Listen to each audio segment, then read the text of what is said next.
Life is a journey not a destinations. देखिए, ये life एक यात्रा है, एक जर्नी है। इसे आप कैसे जीते हैं ये डिपेंड आपके ऊपर करता है। मैं आपको एपीजे अब्दुल कलाम साहब की एक स्टोरी बताता हूँ और आप उसको वाकई में सुनेंगे तो आपकी लाइफ में एक पॉजिटिवनेस आएगी, एक स्टेबिलिटी आएगी। एपीजे अब्दुल कलाम साहब को मैंने पढ़ा द विंग्स ऑफ फायर, अग्नि की उड़ान। वो एक पायलट बनना चाहते थे अपनी लाइफ में और उस बुक में ये लिखा हुआ है, जब वो पायलट के एग्जाम में फेल हो गए तो उन्होंने ये तय किया कि यार मैंने इतना मेहनत किया, उसके बावजूद भी मैं फेल हो गया। तो एपीजे अब्दुल कलाम साहब ने यह कहा कि मैं अपने आप को खत्म कर देना चाहता हूँ। वही समुद्र तट के किनारे पर पहुंचे तो आपने देखा है ना, ये कहते हैं कि who has seen the God, भगवान को किसी ने देखा है? नाइदर आई नॉर यू, भगवान को किसी ने नहीं देखा लेकिन फील किया है।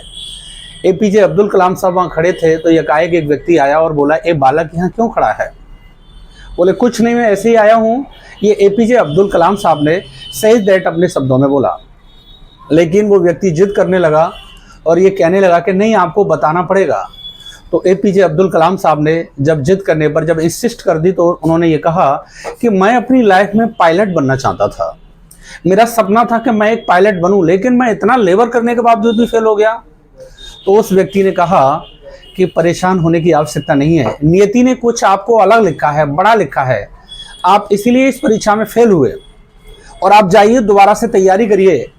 एपीजे अब्दुल कलाम साहब को समझ में आ गया, उन्होंने तैयारी की और देखिए वही बालक एक दिन देश का राष्ट्रपति बना, मिसाइल मैन बना, बहुत अच्छे राष्ट्रपति बने। और मैं ये भरोसे के साथ कह सकता हूँ कि एपीजे अब्दुल कलाम जैसा राष्ट्रपति वाकई में एक मेमोरेबल पर्सनालिटी है। उनको क्या हम कभी भूल सकते हैं? एपीजे अब्दुल कलाम साहब की जो क्वालिटी है वो कभी दिल से नहीं निकाली जा सकती। तो मैं फैन हूँ एपीजे अब्दुल कलाम साहब का।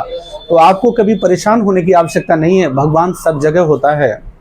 Who has seen the God, हमको देखने को नहीं मिलता ईश्वर, लेकिन ईश्वर जहाँ जहाँ आवश्यकता होती है हमारी मदद करने का काम करता है।